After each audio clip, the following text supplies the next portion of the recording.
छोटी दुकान और बड़ी दुकान में क्या फ़र्क है? और आजकल आप छोटी दुकान में रहते हैं कि बड़ी दुकान में? बाकी राशिद महमूद सुमरू साहब मेरे भाइयों की तरह हैं और उनके वालिद साहब हमारे बड़े बुजुर्गों में थे। हम उनको हमेशा कदर की नज़र से देखते हैं। अच्छा मनोज साहब, कहा जाता है जिस दौर में आपके वालिद साहब ने सियासत में कदम रखा और इलेक्शन जीते, उस दौर में एक यकीन तराना सिस्टम था।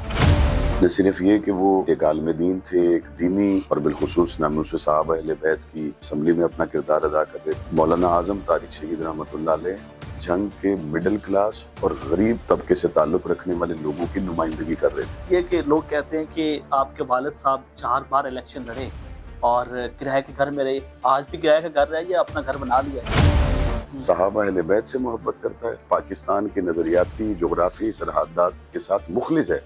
आप 100 नाम ले दें, मैं सबको अपने सर का ताज। मुझे बताइएगा कि बहुत सारे लोगों के ज़हन में जाता है कि ये तो मदरसे का पढ़ा हुआ मौलवी है, कुछ नवी तनीबी हासिल की आपने? कुरान मजीद के बगैर बहुत अच्छे इंजीनियर, साइंसदान, डॉक्टर अमेरिका के पास भी मौजूद हैं। मौलाना फजल रहमान के बारे में क्या? मौलाना अहमद यानी बहुत अच्छे आदमी। इमरान खान साहब, नवाज शरीफ।